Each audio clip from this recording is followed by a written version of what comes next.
नारायण आचार्य लोकेश मुनि, founder president of Ahinsa Vishwa Bharati and world peace centre, American presidential award से सम्मानित और भारत सरकार के राष्ट्रीय सांप्रदायिक सद्भाव पुरस्कार से सम्मानित आज हम सभी मेजर 7 धर्मों के रहनुमा यहाँ पर उपस्थित हुए हैं मानवता की आवाज को बुलंद करने के, क्योंकि हम सबका ये मानना है युद्ध बर्बादी को लेके आता है, युद्ध भूखमरी को लेके आता है, युद्ध गरीबी को लेके आता है और युद्ध और हिंसा किसी समस्या का समाधान नहीं है। हिंसा प्रति हिंसा को जन्म देती है। वार्ता के द्वारा, संवाद के द्वारा, पीस थ्रू डायलॉग के द्वारा हर समस्या को सुलझाया जा सकता है। मेरा यह मानना है कि दुनिया की ऐसी कोई समस्या नहीं हो सकती जो कि बातचीत की टेबल पर बैठ करके जिसे नहीं सुलझाया जा सके। मैं आज विश्व के इस मीडिया के माध्यम से कहना चाहूंगा कि युद्ध की समाप्ति के बाद भी क्या होगा। जब भी युद्ध समाप्त होगा तब यही देश बातचीत की टेबल पर आएंगे। तो भला बर्बादी के बाद बातचीत की टेबल पर आने की बजाय बर्बादी से पहले बातचीत की टेबल पर क्यों नहीं आते हैं।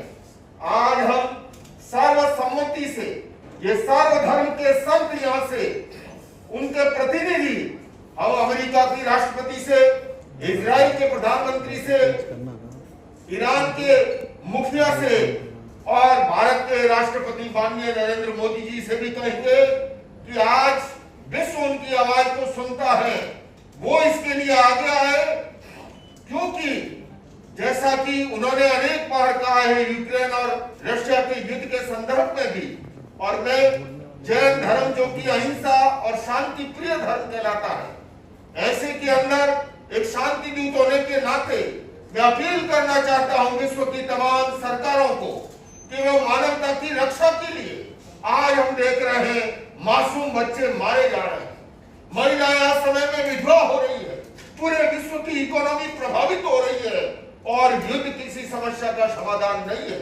हम 21वीं शताब्दी में जी रहे हैं।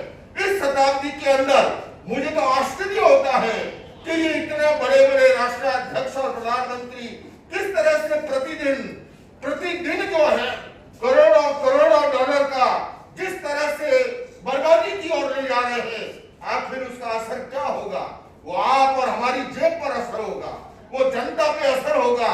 ऐसे के अंदर आज विश्व के जनमानस को उठ करके खड़ा होने की जरूरत है और इस युद्ध को रोकने के लिए, हिंसा को रोकने के लिए, वो चाहे जाति के नाम पर हो, संप्रदाय के नाम पर हो, धर्म के नाम पर हो, क्षेत्र के नाम पर हो, युद्ध कभी भी समस्या का समाधान नहीं है। मैं पुनः अपील करना चाहता हूं तुरंत अविलंब इस युद्ध को रोका जाए। अगले सप्ताह मैं अमेरिका और कनाडा की शांति सद्भावना यात्रा पर भी रवाना हो रहा हूं और मैं यही करना चाहूंगा, भारत की धरती से बोल रहा हूं और मैं भारत की हमारी भाषा के द्वारा आपसे यही और कहना चाहता हूं, war and violence not solution, solution only peace through dialogue, solution only वार्ता और संवाद। तो आइए हम सभी ये इस बात को अपील करें और मैं जनता जनार्दन से कहूंगा वो भी अपना स्वर बुलंद करे और तुरंत अविलंब जो है इस बर्बादी को, इस मानवता के कलंक को, युद्ध को रोका जाए। ये अपील करता हूं जैन धर्म की ओर से, अहिंसा विश्व भारती केंद्र की ओर से, विश्व शांति केंद्र की ओर से। इंडिया का फर्स्ट वर्ल्ड पीस सेंटर अभी दिल्ली एनसीआर में स्थापित हुआ है। उस पीस सेंटर का ध्येय है हम दुनिया भर में कहीं पर भी कॉन्फ्लिक्ट हो, उस कॉन्फ्लिक्ट के सॉल्यूशन के लिए दुनिया भर के अंदर हम पीस एम्बेसडर खड़े करने जा रहे हैं, पीस सोल्जर खड़े करने जा रहे हैं और इसीलिए अगले सप्ताह में अमेरिका, कनाडा और ब्रिटेन की यात्रा पर रवाना हो रहा हूं। लेकिन आज मैं डॉक्टर पॉल को धन्यवाद देना चाहूंगा कि उन्होंने इस महत्वपूर्ण अवसर पर, मैं डॉक्टर पंडित एन.के. शर्मा जी से, जिनका मेरा वर्षों से संबंध रहा है, कम से कम जो है मैं ये कह सकता हूं कि 25-30 साल पुराना संबंध है, इन्होंने आज याद किया और जैन धर्म भगवान महावीर अहिंसा और विश्व शांति के अग्रदूत रहे हैं। उस धर्म की ओर से पुनः मैं अपील करता हूं युद्ध को अविलंब रोका जाए। ये बर्बादी का कारण है, युद्ध कोई समस्या का समाधान नहीं है, solution only peace through dialogue. Thank you.